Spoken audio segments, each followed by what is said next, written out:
conversar agora com o doutor Gonzalo Vecina Neto, médico sanitarista, ex-presidente da Anvisa e uma figura extraordinária do Brasil.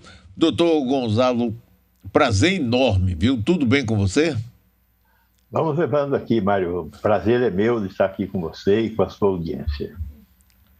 Gonzalo, me conte aí como é que você está vendo duas coisas: a vacinação das crianças e esse crescimento do Covid, inclusive com a doutora Ludmila, por exemplo, já deu uma declaração de que em uma semana o sistema de saúde público e privado vai entrar em colapso. E aí, Gonçalo, como é que estamos?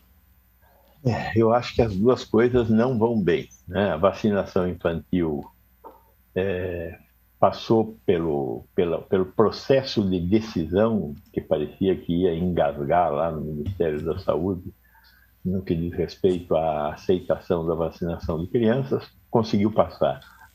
Mas nós não temos uma quantidade suficiente de vacinas para vacinar toda a população. Não temos uma programação de compras. Até agora o Ministério não revelou essa programação de compras. Nós temos algo em torno de 6 milhões de doses de vacina compradas, então nós precisamos de ter 40 milhões de doses de vacina compradas. Temos a perspectiva da liberação de 12 milhões de doses da Coronavac, que estão já à disposição no Butantan, mas precisa a Anvisa ainda liberar o uso da Coronavac.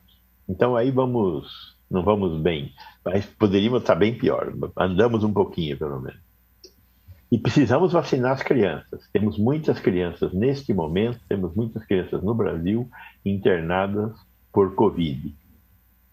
Crianças morrem muito pouco dessa doença, mas elas têm duas questões. Primeiro, elas de vez em quando morrem. Nós temos dos 620 mil mortos, 2.500 foram crianças. Então precisamos tomar conta das crianças. E além de morrerem, elas também levam e trazem o vírus quando saem, vão à escola, etc. Então é importante a vacinação de crianças e é segura a vacinação de crianças, é muito segura.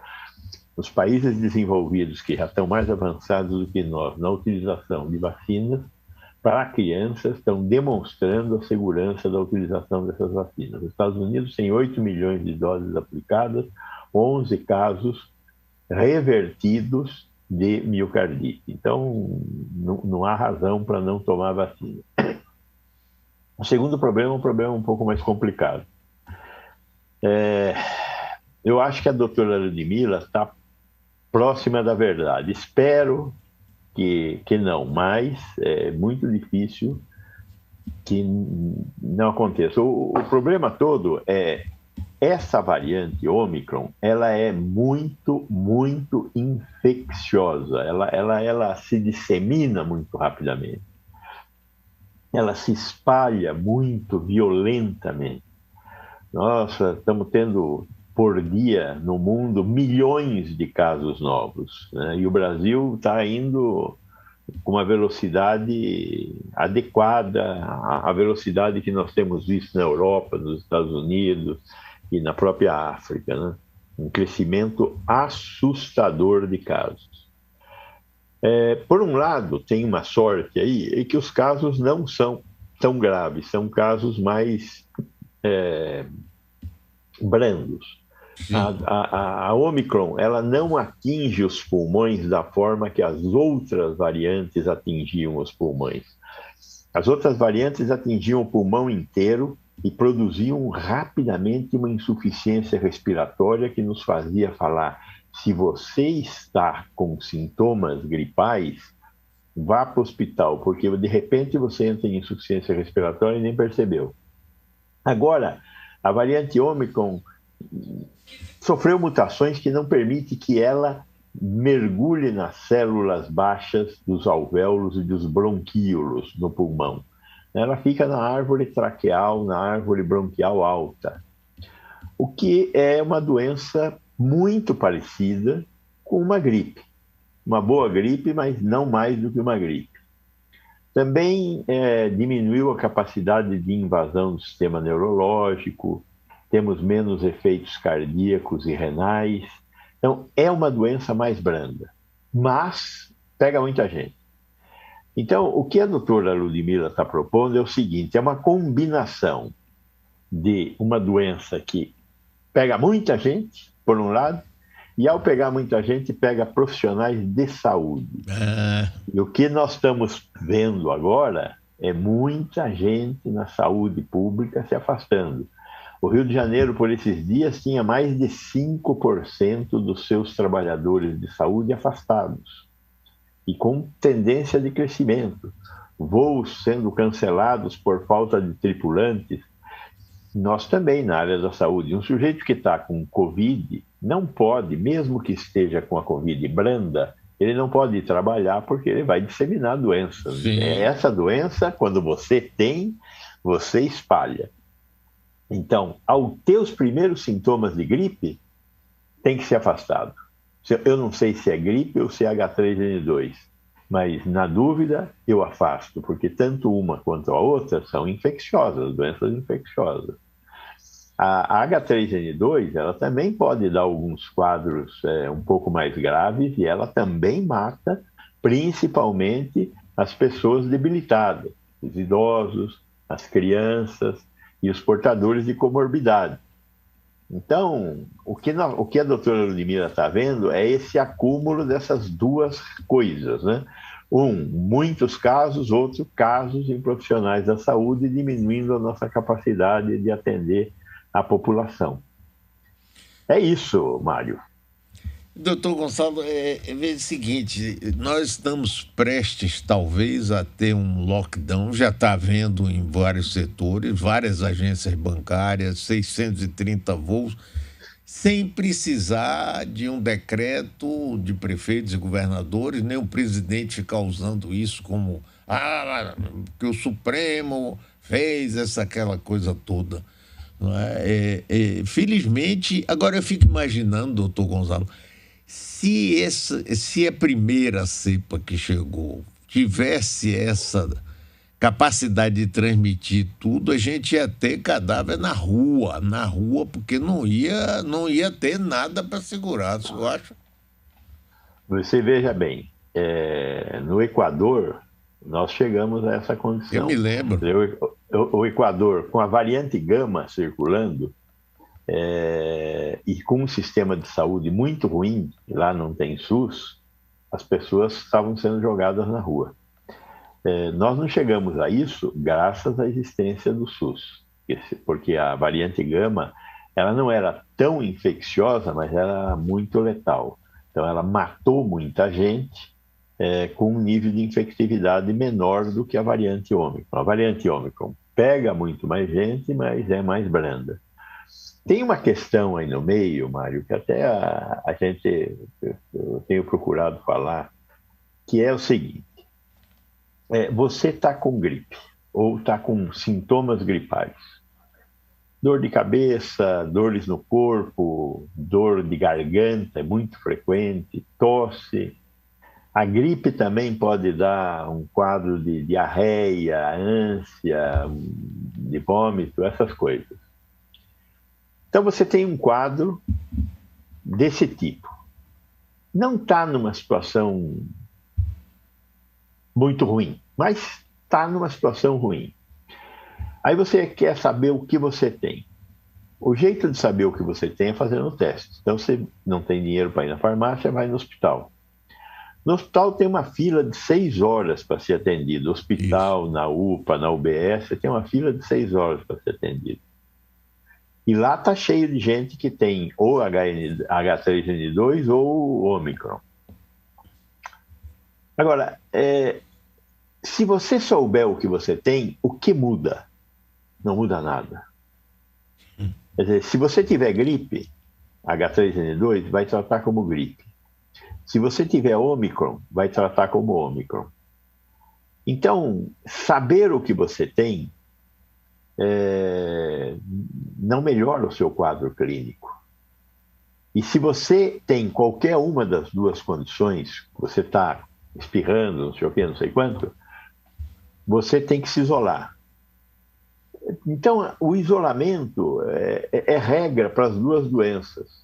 Uhum. Não sair de casa. Então, qual é o conselho? O conselho é o seguinte: se você tem sintomas respiratórios, fique em casa. Quando é que você deve procurar o serviço de saúde? Quando você tiver febre que você não controla, ou quando você tiver muita dor de garganta, ou Sim. quando você estiver muito desidratado porque teve diarreia, uma diarreia forte, aí você vai para o hospital. Caso contrário, faça o que você sempre fez ao tratar uma gripe. Se hidrate, tome muita água, se alimente bem, tenha um bom repouso e procure tratar dos sintomas gerais. O que são os sintomas gerais? Principalmente essa dor, essa inapetência e a febre. Use os remédios que você sempre usou. Não use ácido acetil salicílico, AAS. Por que não use AS? Porque o AS não é recomendável para tratar pessoas que estão no curso de uma doença provocada por vírus. Uhum. Doenças provocadas por vírus devem evitar o uso de AAS, que é muito frequente. Use os outros, dipirona, paracetamol, enfim. Tem outros medicamentos aí à disposição. Mas não vá no hospital. Aí sobrou um probleminha. Qual é o probleminha? Você é trabalhador e tinha que estar trabalhando presencialmente. Você precisa de um atestado. Eu acho que nessa hora tem que ligar para a empresa e falar: olha, eu estou com sintomas de gripe. Não estou conseguindo fazer teste. Porque um atestado só te vão dar se você fizer o teste. Sim. Então tem muita gente que está na fila da UPA hoje, neste momento, para pegar um atestado, porque não pode ir trabalhar. E é melhor que não vá trabalhar, porque vai infectar gente no transporte coletivo e vai infectar gente na empresa. Então, é melhor ficar em casa. Vai precisar ligar na empresa e falar assim: olha, eu estou com sintoma de gripe, eu posso ir trabalhar e levar a gripe para aí. Ou eu não vou trabalhar, mas também não quero ir passar 6 horas numa fila de pronto-socorro para conseguir um atestado para não ir trabalhar. Quanto tempo fica afastado? Fica afastado, hoje a regra é, no 5º dia após o início dos sintomas, se ainda estiver com sintomas, vai ter que ficar mais tempo. Se no 5º dia não estiver com sintomas, vai ter que fazer um exame para saber se volta ou não a trabalhar. Certo. Se der negativo, pode voltar a trabalhar. Se der positivo, vai até o 10º dia. É essa a regra. Então, o que nós temos que resolver, primeiro, tranquilizar. Doença não é mortal. Embora também mate. Quem que ela vai matar? Quem tiver comorbidades, quem tiver já um quadro de doença grave em evolução. Então, o único caso que nós temos confirmado de morte até agora é o caso de Goiás. O que era o caso de Goiás? Era um doente de 68 anos que tinha uma doença obstrutiva pulmonar crônica muito importante. Ele tinha uma insuficiência respiratória pesada. Era hipertenso. Então, ele estava numa situação de um equilíbrio ruim com a saúde dele. Aí veio a Ômicron. Ele desequilibrou. Então, os portadores de comorbidade têm que tomar 2 vezes mais cuidados. As pessoas rígidas, saudáveis, que vão pegar essa doença, estão pegando aos milhares, terão grande chance de passar reto por essa doença. Vai ter dor de garganta? Vai ter dor de garganta. Pode ser até uma dor de garganta importante, vai ter tosse, vai ter febre, vai ter inapetência, vai ter perda de apetite, vai ter tudo isso. Durante 5 a 7 dias. Talvez um pouquinho mais, no máximo 10 dias. O grosso vai ser isso. E uma parte vai ser internada. Então, o que nós temos que ter é um pouco de cabeça no lugar e usar o conhecimento acumulado que nós temos do nosso corpo e das gripes pelas quais nós já passamos e tentar controlar essa questão em casa sempre que possível, porque ir ao hospital significará enfrentar uma fila de 4 a 6 horas, com um sistema que está em colapso por causa da conjugação dessas duas coisas. Muitos casos e muitos trabalhadores de saúde com casos também. Inclusive, fantástica essa explicação aí que você deu, essas instruções, nós estávamos precisando muito disso. Inclusive, as pessoas que ficam 6 horas na fila para fazer um teste, se ela está contaminada, ela vai contaminar mais e mais e mais, não é? É uma questão de bom senso, Mário, mas é que nesses momentos o bom senso fica escasso. Mas olha, foi ótimo você dizer isso. Eu até vou repetir essa sua fala em outros programas aqui o dia todo, porque tem muita gente, inclusive eu aqui, achando ótimo que você, com a clareza que sempre você fala, tranquilidade, você nos auxiliou muito. Agora, uma última pergunta, Gonzalo. Você que foi um dos fundadores e presidente da Anvisa, a Anvisa nunca foi tão atacada por um presidente da República como agora. Felizmente, o almirante Barra Torres saiu em defesa assim de uma forma firme. Isso deve ter causado um estupor assim em você, não? Veja, eu acho que eu tenho mais de 40 anos de formado e toda a minha vida eu fui servidor público e sou servidor público até hoje. Eu sou professor da Universidade de São Paulo. Eu sempre tive um orgulho muito grande de ser servidor público. E eu, nos diversos cargos que exerci, em alguns momentos sofri pressões de políticos, tive pressões muito fortes. Mesmo quando fui presidente da Anvisa, nós estávamos implantando naquele momento a política de genéricos e os políticos queriam que a política de genéricos começasse no dia seguinte. Não podia ser, tem um monte de coisas que tinham que ser realizadas antes. E eu tranquilamente realizei todas as coisas que tinham que ser realizadas antes, apesar do interesse dos políticos, dos industriais, enfim, vários interesses, graças ao fato de que a Anvisa tinha um corpo técnico fantástico, que mantém até hoje, servidores públicos estáveis, e eu também tinha minha estabilidade, então não podia ser trocado. Tinha 4 anos de mandato, agora o mandato é de 5 anos. Então, eu acho que a estrutura garante que quem está como presidente, por exemplo, não só garante como exige que quem está como presidente tenha um comportamento único. Se ele fizesse coisa diferente, o que está embaixo dele pegaria fogo nos pés dele. Então, eu acho que ele merece os nossos reconhecimentos, o nosso reconhecimento, merece os nossos cumprimentos, mas não só ele. A estrutura Sim. toda merece. Os servidores públicos da Anvisa merecem esses cumprimentos.